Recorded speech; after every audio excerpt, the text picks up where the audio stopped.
What is going on, everyone, and welcome back to the Mandalorian After Show presented by the Star Wars Exchange, of course. Another episode of The Mandalorian has come out, and wow, there's been a lot going on in the Exchange community in regards to The Mandalorian this last week. So we're here to talk about it. Unfortunately, Mike cannot join us. He has got duties to attend to elsewhere with the C2E2 con. So go check out his Instagram to see all that's going on with that. He's doing some very cool stuff over there. But got the next best thing. You saw him in last night's episode or yesterday's episode. Parks, ArTorr, how you going? I'm great. Thank you for having me on here in place of Mike. Mike, thank you for letting me take your place, unless this was just Ari's idea, in which case, Mike, I'm sorry I took your place. Yeah. This is not. I will keep the seat warm for you while you're gone. So yeah. Mike's not at a con. yeah. He just I just couldn't be bothered putting up with him today. Yeah. Fox is back in the co-host chair. Shout out, Mike. He's off doing better things. Let's talk about Mando, man. So we had you on for episode 2. The show was tracking along just okay then. Obviously, for those that tuned in last week, I had some very strong remarks to make about the show. We posted that on Instagram, and there was a lot of feedback. Probably the most talked about the podcast has ever been, which was cool. It wasn't all positive, but that's fine. That's Star Wars. Always happy to talk if someone agrees or disagrees. Just don't be toxic. And I myself struggle to go see the blurry line between having constructive criticism and then just whining and complaining about everything and being toxic. So if that's how I come across, I'm sorry, because I'm really not enjoying the show. And we'll talk about it more. Just know I love Star Wars, but this season it hasn't been for me. But Parks, I don't really know what you think. Yeah, I'm curious to find out. What did you think of episode 5 of The Mandalorian season 3?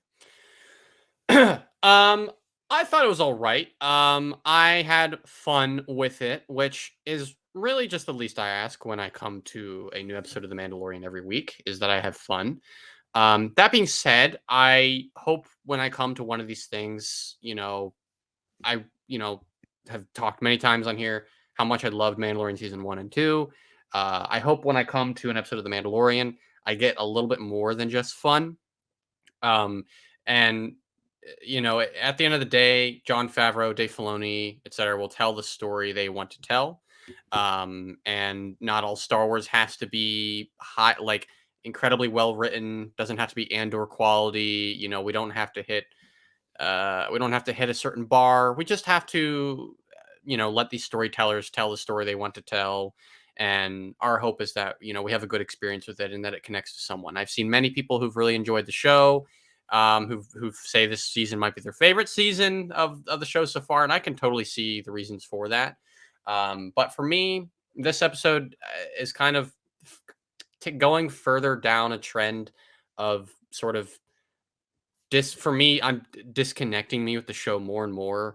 Really since episode 3, when I was on here for episode 2, I really loved that. I had, for me, those first 2 episodes were going right along in a good trajectory with what I was hoping this season was going to do, and was proposing some interesting questions and parallels and potential directions for the Mandalorians to explore. And I mean, we've definitely done stuff with the Mandalorian since that episode. I mean, we've done quite a few things with the Mandalorian since that episode. They had a big spotlight last week, but what we're not really getting a lot of is the Mandalorian. He continues to sort of be sidelined, which is very frustrating. I think what I love so much about that character from the first 2 seasons is how many difficult choices he has to make episode to episode. And sometimes they are subtle things, like in season 2, do I work with Cobb Vanth? Do I trust him to do this or do I not? Do I, have an open mind about Bo-Katan and get her help to find this Jedi or not? He has to make these interesting choices that affect his identity all throughout those first 2 seasons. But so far this season, really the only choices he's had to make are, do I redeem myself in the living waters of Mandalore? And then do I go to Mandalore? And I guess you could argue today there's a choice in, like, do I help Grief Karga or do I not help Grief Karga? But I don't know. It feels like the character itself has kind of stalled a little bit. And today, definitely didn't help that problem. I mean, there was some awesomely directed space fight sequences, some awesome action in the streets of Navarro. But man, as someone who loves stories, as someone who loves characters and drama and loves suspense and loves conflict and loves resolution and loves themes, The Mandalorian feels like a very uh, empty meal at the moment. A lot of moments are happening, a lot of things are happening. The story is doing things, but it's not going in any direction that I'm like connecting with very strongly. The show is losing me in essence, and yeah, I bring it all back to I had fun with the episode, and I liked the pirate theme, and the aliens were cool, and I loved the little Ugnaught guy on the ship. He was pretty fun. But the Mandalorian story is really losing me, and I don't love where it's going for reasons we'll probably get into later. But yeah, it's not a show that's keeping me super engaged at the moment. So Yep. Yep. Yep. I I agree with most of what you said, pretty much all of it.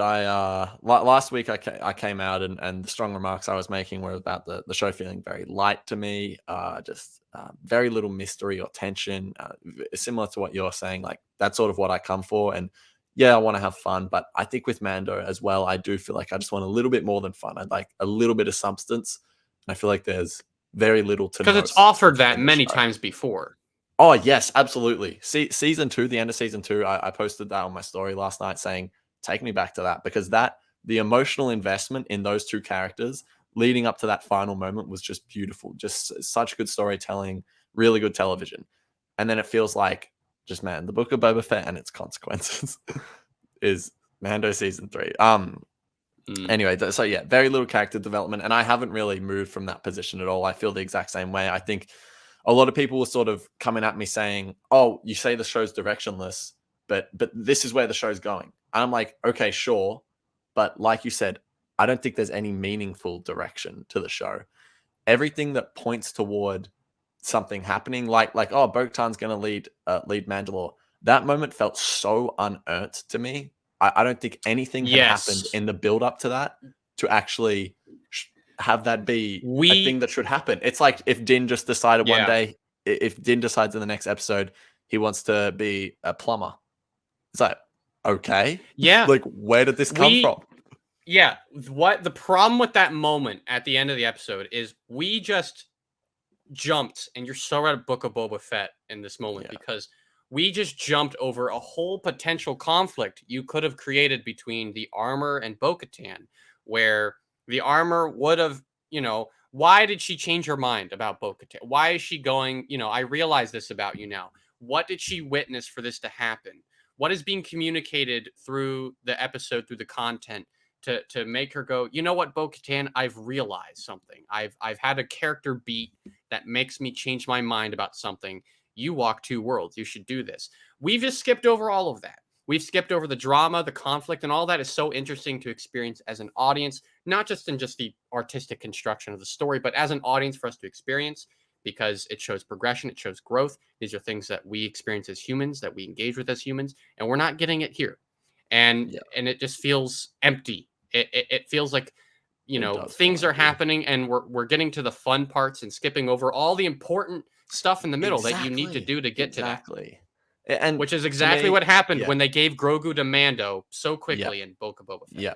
Yeah, we skipped so much time. It's like, Moff Gideon got captured. We want to see what happened in that whole process. At least I did. But nah, he's escaped. Well, what just happened at the end of season two? We're left off thinking, oh, we're gonna see what's happened. Oh, yeah, as you say, Grogu gone. Well, no, don't worry about that because he's right back. And or Din is an apostate now. Oh, don't worry, he's back in the cult 2 episodes later. Or Yeah. Din has the dark saber. Who cares? Because they haven't brought it up Or really at all Paz this Vizsla season. has problems with Din and wanted to challenge him with the dark saber at one Yeah, point. Now he doesn't no, don't care. worry about it. Or Oh, he saved his or son. in Book of Boba Fett, the armor to me sounded like she had problems with the Kryze family. Well, Yeah, that doesn't come up once here. no, I Bo-Katan, might be you can leave misremembering that Mandalore. about. Yeah, like, Uh, and the show. thing is, all these moments, like, I can buy that they eventually happen, but Yeah, I'm with you. you need to have that journey, that progression, that growth, that character development, that drama, that conflict. That is the essence of storytelling, to create that resolution, these payoffs that we're seeing that are not paying off. They're paying off one scene before it at most. Yeah. They're not paying off anything before it I, because I don't think the they just Bo-Katan changed scene their pays mind. off anything to me, and this is just my opinion. That came out of nowhere. All of a sudden, I mean, Umra's totally chill with her taking her helmet off, totally fine with Bo-Katan leading Mandalore, just cause. That's honestly how I saw it. and it's like the armor has spent so much time, or maybe not the armor, but it like the no helmet, or you can't take off the helmet thing, is such a bedrock for the Mandalorian philosophy as Yeah, it's been communicated to us throughout this entire show. It was such a huge part of the last season. It's the reason Din had such a problem with certain Mandalorians last season, that for the armor of all people to be like, take off your helmet. All right, yeah, you're cool. You walk two worlds. Like, okay, like I don't three know. It's episodes just, earlier, Din was trying to redeem himself for taking it off. Like I and don't I understand, and like it still doesn't some make any people. sense to me why Bo was fine with joining the cult. It still doesn't make any sense to me. Yeah, and I get it. Like, there's different styles of writing Star Wars, and not everything has to be a deep character study. But I mean, Bo-Katan has such a long history as a character in Star Wars at this point. She's been through the Clone Wars, she's been through Rebels, now she's in this show.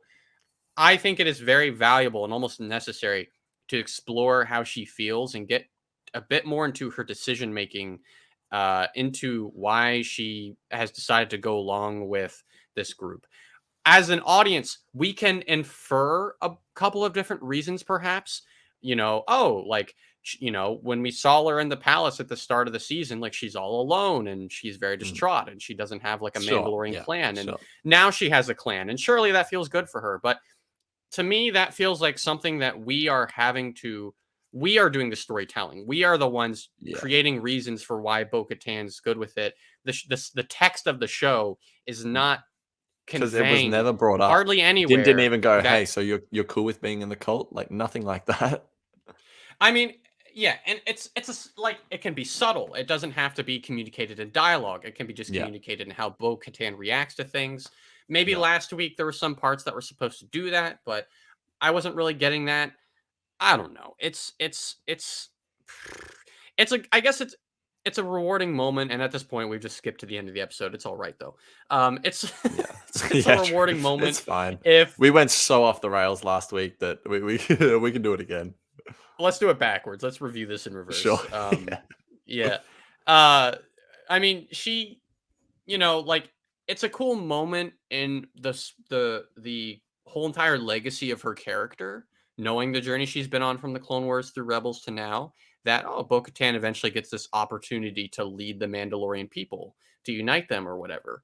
But I don't know. It hasn't been set up well in this story, and the armor being the one to propose this to her now is probably the more egregious thing about it, because she's been so adamant about who is and isn't a Mandalorian.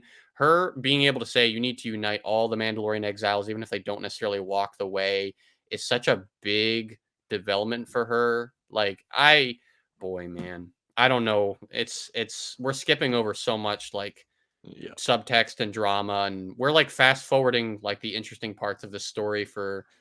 Yeah. Yeah, I'm repeating what I said before, but No, no, boy, it's yeah. it's fine. I want to shout out a message I got from a follower who, when I was trying to pull up the message, I accidentally called them. That I've just had to text them now. So I was on my Hey, yo, phone, I can was you tell the texting them saying, podcast what you "Sorry, said? I did not mean to call you." Just I don't know if they'd want me to say their name or not, but shout out to them. They we were actually talking last week about how we agreed on how each other feel. And this week he said that a little bit more cheese this week in the latest episode of Mando's versus Big Thing. I get big crocodile, big bird, Ah, big pirate ship. So, big thing. uh, You're right. I love that. I want to bring that up. But Every week's a new yeah. boss battle. How could you complain? Yeah. Um, anyway, and by the way, if you're enjoying the show, great. Like genuinely, I'm happy for you. I don't want to Yes, detract absolutely. from anyone enjoying. I'm sure Park Hill is the same. Like, no shame in liking it at all. If you like it, that's great. For me, it's just it hasn't really vibed. I haven't vibed with it at all. And last week I actually Yeah. said, but I'm still liking it. You know, I think I'm actually kind of not liking it anymore. I don't think I'm even enjoying the show. Mm. Last week, not last week, last night's episode. Um, I just don't think I liked it at all. I don't think I even had fun with it because I'm happy to like insert episodes of let's just have fun throughout the season. Like I think the other seasons have done that just fine and it's been cool. But um, where all 5 episodes are, oh, we're having fun at least. I'm like, I'm not really having fun anymore because the overall story to me feels, yeah, like it's taking no meaningful direction. I don't see the fun to be had. Honestly, I just I'm struggling a lot with the show and I mean, um you go. I was just gonna say, if there is fun to be had, it's when they turn the giant pirate ship, like when you see the shot of them, like in my head, I'm picturing that. I only watched it once. There definitely wasn't a wheel that they had to crank, but when they cut to the exterior shot of the ship, it's moving like a pirate ship in the ocean. I thought that was fun. I thought their commitment to the pirate bit this whole episode was really fun. That was the Yeah. best part about it. I loved the pirate battle. Like it was a fun Star Wars thing. Could have worked in animation as well as it did here, but the the I guess the story sandwiched around this pirate battle leaves a bit more to be desired Yeah. Yeah. for me Um anyway. for sure. Yeah. I think just one more thing I wanted to bring up is the dialogue, I suppose. I think the writing of the show in terms of like the overall story structure is pretty weak and also just the actual dialogue. If I have to hear Din or any Mandalorian tell me that being a Mandalorian is about insert random word. I brought it up in episode 2, and you Parks explained to me, oh well, it's actually good because like, the navigating the galaxy great. I was like, okay, sure, whatever.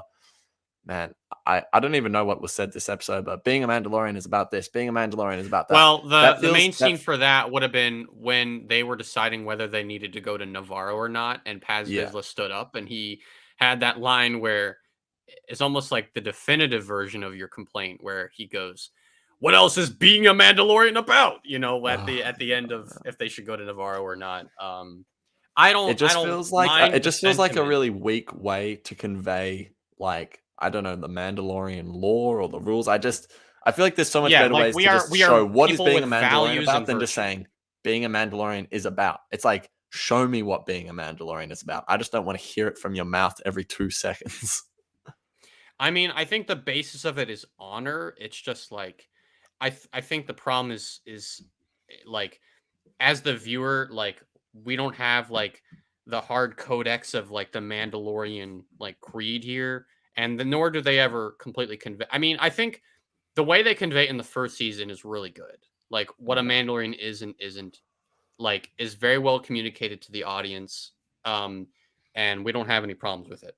Here, Yeah. we're starting to maybe expand on that more, and that expansion is really messy, where it's like a Mandalorian's also this, and it's also this, and it's also this, and it's also this. And Yeah. it's okay for a Mandalorian to be all these things, but the watch traditionally has been presented as this at least been sort of framed as almost like this very closed-minded cult. Maybe closed-minded Yeah. is a bit harsh. You know, they are a group community type organization, and they do have foundlings, and they have the capacity to be inclusive. But you know, they have a very strict sense of who they are, and we're starting to lose that strictness. It's not. I don't know. It's like yeah. When you start, the more they talk about what being a Mandalorian is in this third season, it comes across as like a very fluffy line in the script of Yeah. uh, I don't know. I don't know, man. I don't want to dogpile on the show too much, Yeah. because I am having fun with it. But yeah, there the John Favreau I think needs either a new writer, a writer's room, or just needs to not write the show, or just needs to take a break from the show because he's been Yeah. writing all these things, and I think you know he had some really great stories in the first 2 seasons, but for me, this is the lack of drama, the lack of character work could be burnout. It could be fatigue. It could be Yeah. rushed. I don't know. Or maybe he's just, I don't know. I don't know. It's what it is. Or maybe it's because he's got 7 or 8 shows on his plate. Maybe that has something That to do too. with it. Maybe he's spread thin, Oh and man. yeah. It's you Yeah. can't just what they're doing with the directors is great. I love that they're bringing in directors for every episode. Mm. Today's director Peter Ramsey, who's one of the directors of Into the Spider-Verse, which is Oh sick. yeah. And Awesome movie. there's actually some shots from the end of the episode with that final scene with Carson Teva checking out the ship that are direct shots from James Cameron's Aliens, I believe, Mm. which is fantastic. So really cool horror reference there from Peter Ramsey. But yeah, it'd be nice to see that a bit more with the writers. That was something that really benefited Andor. Star Wars Animation is doing it. Yeah, I think that's where the show really needs to be beefed up a little bit. But Yeah. yeah, I think as well with the writing and once again, apologies to anyone who's enjoying we it, and we're just ragging on the show. But yeah, I'm so sorry. Yeah. yeah, I just think the dialogue, man, Pedro Pascal is an amazing actor, and I haven't been watching The Fantastic. Last of Us, but I've heard he's been doing great things in that, and He's obviously beautiful. we saw what he was doing in The Believer, and even Yes. The Rescue. He's a fantastic actor, um, but the dialogue somehow makes him sound like I don't know what word to describe it, but just one dimensional, I guess. He Sure. Yeah. sounds so one dimensional, like he just it's like he just sits there and reads his lines because he doesn't really have anything to work with. I don't know. Do you have a take on that? I mean, I don't really have a problem with how he reads his lines, or rather the dialogue he has to read. The Mandalorian to me, and I really just based this on how I felt watching the last two seasons of the show, has always rode this fine line of, these lines, this delivery, like style of delivery is very close to being like a really bad, like cheesy B movie. But it avoids that and kind of goes into this category of being like a pulpy Saturday morning cereal type of thing. That I think worked really well in the first two seasons. I never know anymore watching this season if when I see a scene and the dialogue and the delivery has like that pulpy, cheesy feeling. If it, I'm being too harsh when in my head I go, man, it's not riding that fine line super well. Or if it actually is, and I'm just being too harsh on this because I'm so used to shows that don't have like this cheesy approach. But I definitely think, I think about what? There was I don't remember his name, but there's a scene earlier in the episode when Carson Teva is talking to the lieutenant on Coruscant. That actor he's talking to is like a really funny actor from SNL, Yeah, and I he, recognized him from I can't remember what, but a sitcom that I watched, and it was jarring seeing him in the Star yeah, Wars yeah. universe. And I was watching this with my parents. They love The Mandalorian and they've been enjoying the season. So there you go. There's people who are being perfectly serviced by the season. But they were expecting him to, say a joke or be funny or do something. He's here for this one scene, like make it memorable, put some personality into it. And to me, it was just a very dry read of everything that's happening. Maybe that's Mm, how they told him they wanted him to do it. Be a very stern Republic lieutenant. yeah. Carson Real Teva quick before I has forget, Brooklyn Nine-Nine. That's a sitcom that I know him from. Brooklyn Nine-Nine. Yeah, Yeah, shout that's out, that's a right. good show, by the way. Um, If you like that sitcoms, show is watch so it. funny. Yeah, Yeah, I've seen most of the first season of that. Really good. yeah. But yeah, yeah, just I don't know, and I can't remember the actor's name, but Carson Teva's actor. I mean, great Paul actor as something. well. Yeah. His first name is Paul. Let's He's just call him Paul. hit We're his friend. Paul. His me and Paul go way back. Yeah. Uh, his role he's best known for is probably Kim's Convenience, which is Yeah. another really good sort of sitcom. And this is a guy that has range and has the capacity to sort of lean into different emotions and we're just getting very one note performances from a lot of these characters, and that's okay. But I don't know. I think I just want more of the material. When every character is being so monotone as they are here, it just gets really frustrating when, you know, every episode after episode after episode, it's not really Yeah, making a difference for me. But yeah. wow. I'm inclined to agree. Final thing in my in my notes before we start to go through the actual episode is Wow, this is even worse than last week. yeah, that's fine. Yeah, Mike's not here. He can't ambush us with no. The show's good. Mike liked the episode. I think he put his take out on he his did. story. Yeah, But anyway, Zeb. So Zeb was in the episode. Great. yes, I'll tell you what it really felt like to me though was I hate to go negative again, but what it really felt like was, hey, like Zeb, because he's going to be in the Ahsoka show, so get ready because we've got the costume or the effects ready. So here he is, early. Here's Zeb, and I'm just like, I love Rebels, by the way. It's my favorite piece of Star Wars media. of And I'm course. sitting there Yeah. going, great, we know. But I just, Well, by the way, he looks great, and he looked fantastic. thank you for keeping Steve Blum and not replacing another fantastic Rebels actor. Beautiful.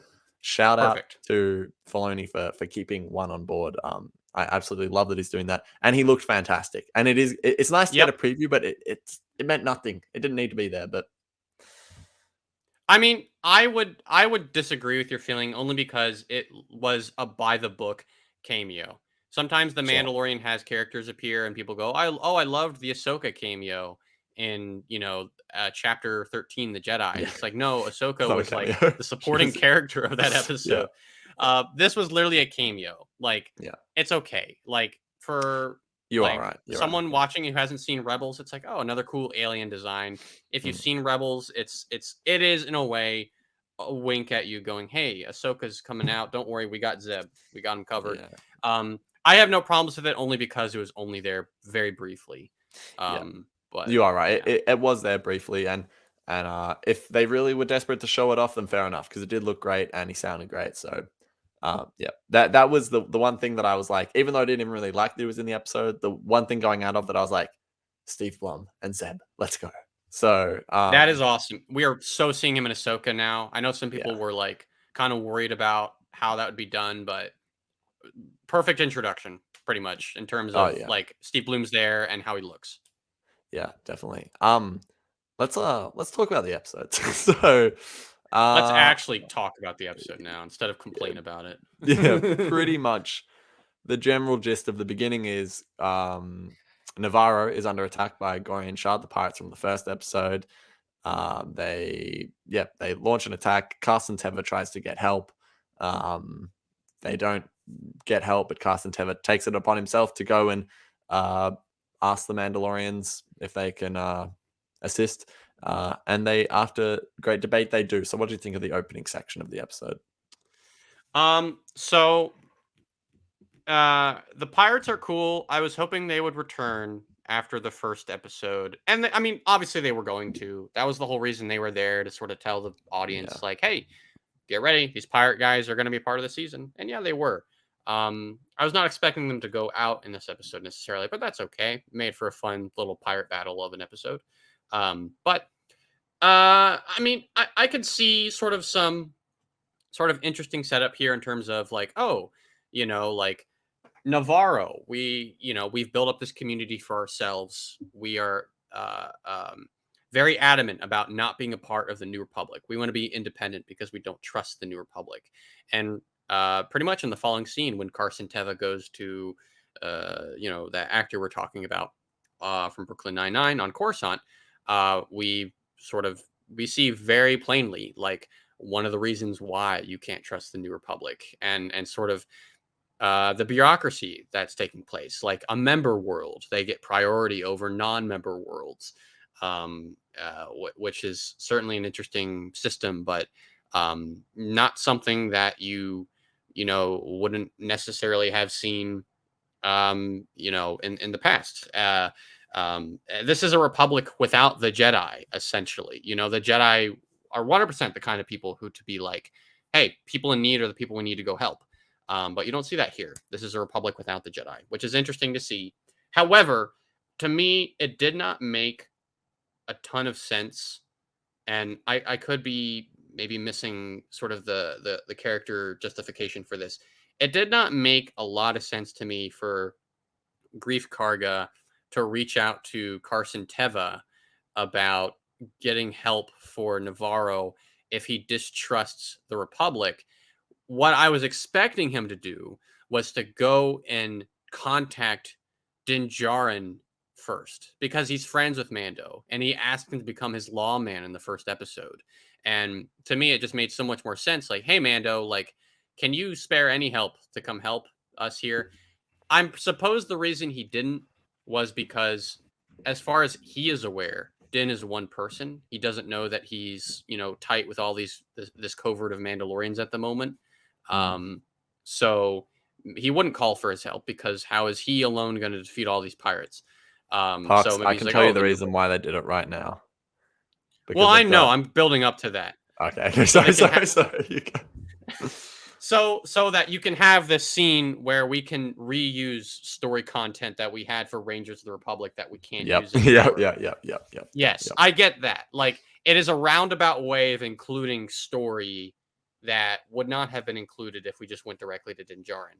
Yeah. Like, I get that Yeah. 100%. And real quick, for people Um, that don't know, Rangers of yeah, the New Republic was a show that was announced and was supposedly going to center around Cara Dune, but then with all the controversy around that, it was swiftly cancelled. And so, but they do have a bunch of scripts, and Kathleen Kennedy came out and said they were going to seep those scripts into episodes of The Mandalorian, and they're doing it.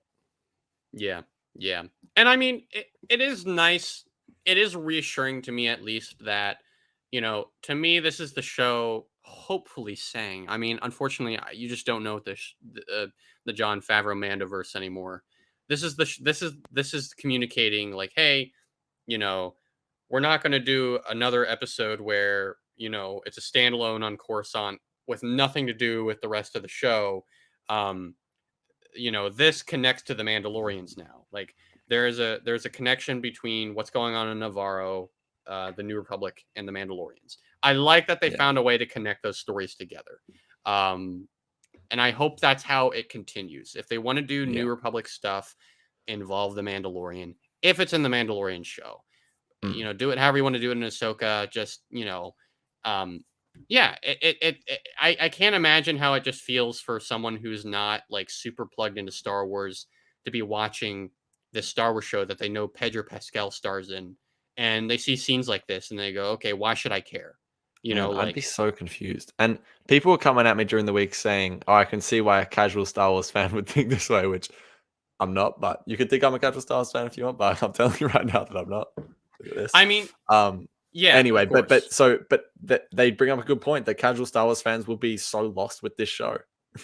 So, I mean, I am as Yeah, well. But yeah, I mean, and it's like, well, why does that matter to us if, we are diehard Star Wars fans and we're enjoying it? Like, we should stand yeah, by that. But I don't know. I like when Star Wars can be accessible, and I like when it is a story that stands on its own and feels like a work, yeah, instead of exactly.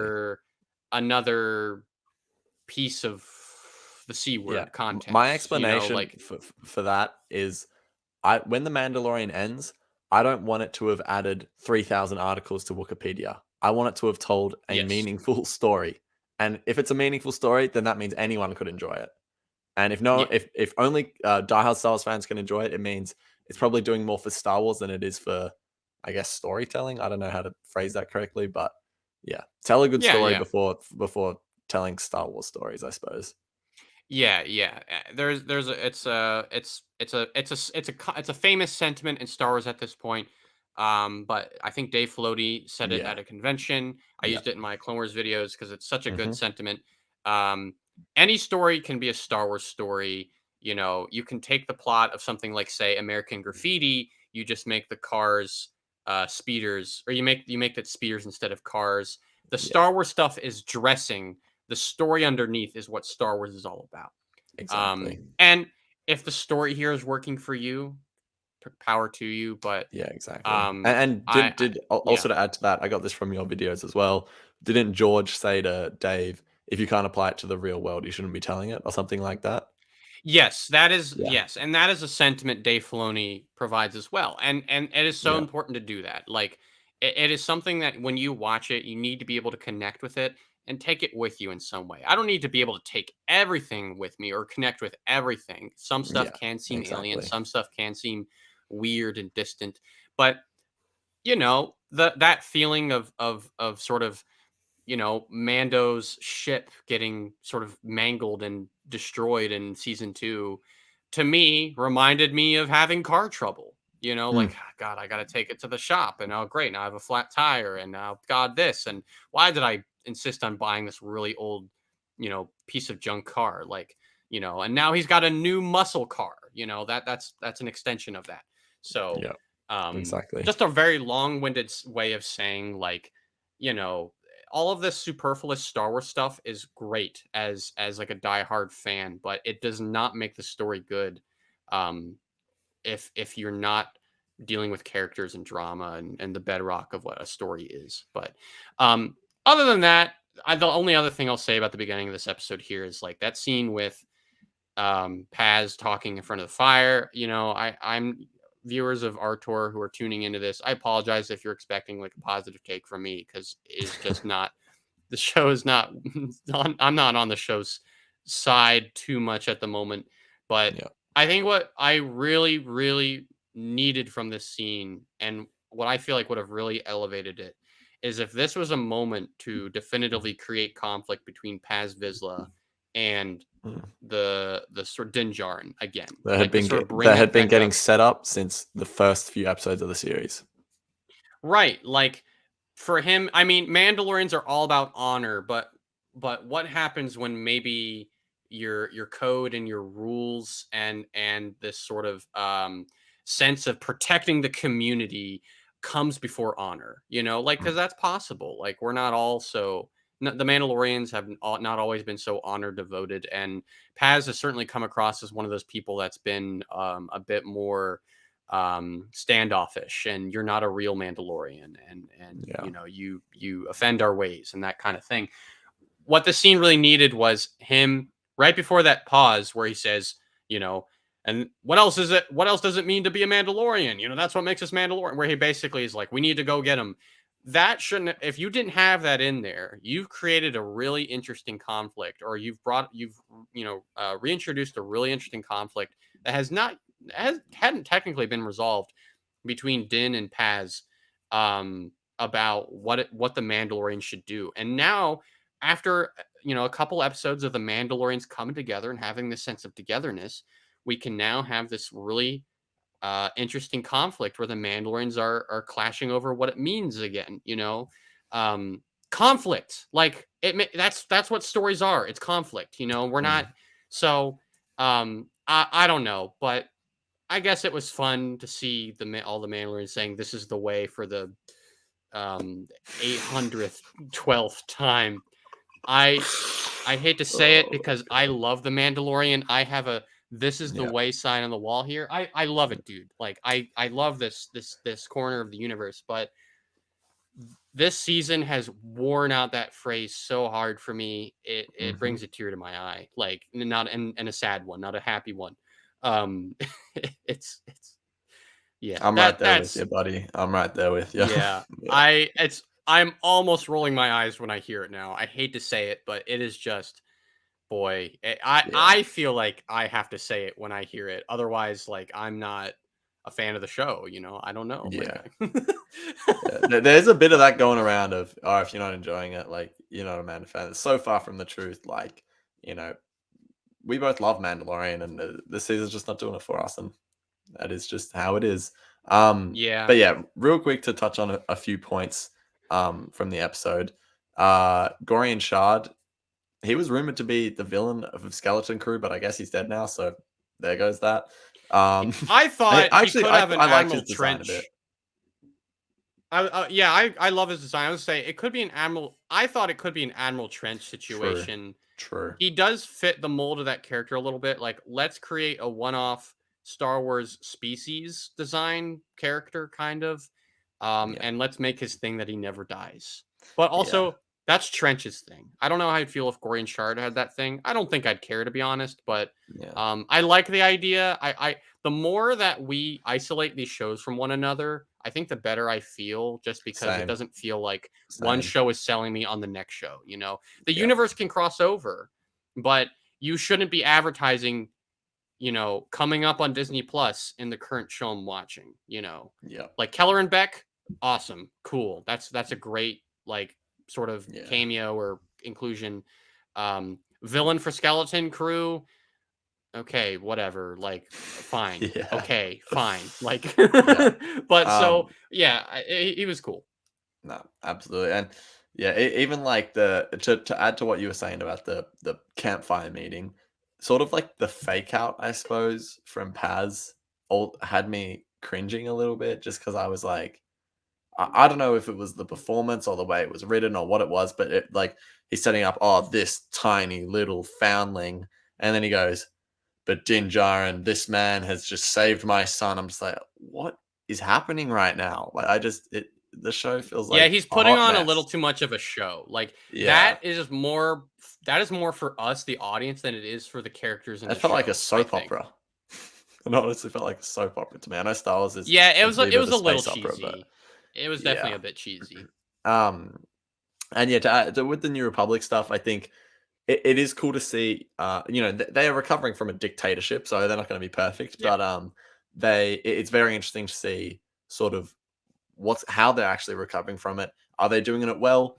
They're doing an okay job, but yeah, clearly there is some issues which are being brought up, which I'm interested by. And actually, I really liked the outpost with all the New Republic pilots. That was another thing. The bar we saw Zeb That at. was cool. I I thght that was completely cool. forgot to talk about that. Yeah, Yeah, that I was was like, if awesome. That was Rangers really of the New interesting. Republic was going to be like that, I'm like, oh yeah, I could have vibed with that show. Um, Yeah. but yeah, anyway, and I completely agree with what you said about Grief reaching out to Carson Tevin not making complete sense, being a bit murky, but yeah, is what it is. Let's sort of we talked about it. The action sequence, you liked it, Parks. You thought it was cool. Yeah, I thought it was great. I thought, John Favreau or whomever watched Top Gun Maverick when it was out in theaters and said, you know what, the Mandalorian needs Top Gun Yeah, Maverick, but with the yeah, Mandalorian. And you know what? I'm there. Like, the space battles have been awesome. I think they've been really well directed. I love the aliens in this scene. I love the one Bothawui pilot guy, who I think that's what they are anyway. I don't Star Wars aliens, but the one guy has the really deep voice who goes understood. Um, that is like prime Star Wars cheese right there. When you just yeah, have like the one alien who just I don't know, like committing to the bit, really, I guess. Um, yeah, the whole entire pirate thing, I just love how far they went into that. Like, God, I wish I could think of something off the top of my head from, say, like, somewhere in Star Wars animation where they've done something similar. But just the whole entire commitment to that was really cool. Um, Very fun space fight. Again, guys, I'm sorry. I'm not trying to like rip this show apart. I'm not trying to be a cynic about it. Just these are things going off in my brain as I'm trying to enjoy it. Um, Really well directed action on the streets with the Mandalorians fighting the pirates. However, I was thinking, man, like, how many of these kinds of scenes have I seen in the Clone Wars where there were either clones that I knew the names of in the fight because they had told us the names of the clones. And when one of them gets shot, like, I'm not like devastated, like, a certain character in the Bad Batch, dying today or anything. oh god, But yeah, I'm like, oh man, like that character just got shot. Or how often in like the Clone Wars they make an effort for, going into a fight, one of the clones to go, oh man, like Tracker just got shot or something. Like Mm, a character you've never met, but you heard their name. Like, it is one of those small little things that like makes the characters feel more real. Um, we are spending a lot of time with these Mandalorians in this covert, but the only Mandalorians we really know are Din Djarin, Paz Vizsla, the Armor, and Bo-Katan. and we have all Yeah. these other people who we've seen many times. We don't know any of their names. We don't know who they're about. It would have been such a great opportunity to get to know them better, or to spend some more time with them, or to have a scene where Din's interacting with one of them, or when Bo is maybe like, "Man, I'm not so sure if I'm, on board with this watch thing or not on board with it. Let me talk to some other Mandalorians here and see like sort of where their heads at with it." Like feel to me that feels like a wasted opportunity, and this action scene is a demonstration of that because you're watching these Mandalorians shoot these pirates in the street, but how much more interesting would it be if you knew some of these characters, if Yeah. even just by name, Yeah. even just by Yeah. name, like it would be a Yeah. small thing that would make them feel more like real people. Yeah. Um but it was fun. It was fun. And also, if we're gonna have action figure fights, if that's what this whole show is about, is just having big spaceships and cool like starfighters and action figure Star Wars characters fight each other, I wanted Grief Karga to be more involved in like the fight in the street. Like he had a cool thing going at the end of season one.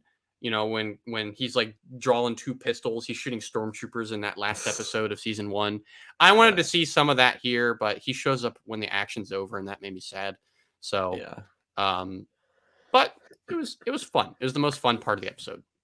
Yeah, I'm inclined to agree. Yeah, honestly, can't add a lot. We kind of talked about the bow and the armor thing already. If you want to add anything to that, you can. But let's talk about the Moff Gideon stuff. So I guess we've sort of found out he was on his way to trial or something like that, or to prison, and he was helped in escaping. And it looks like either the Mandalorians are being set up, or a certain group of Mandalorians, or someone wearing Beskar swooped That's in to right. save the day. What do we think of that?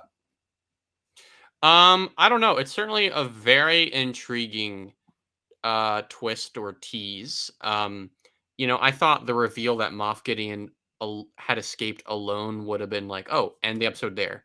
Mm, But then the idea that there was Beskar like found in the site um was really interesting.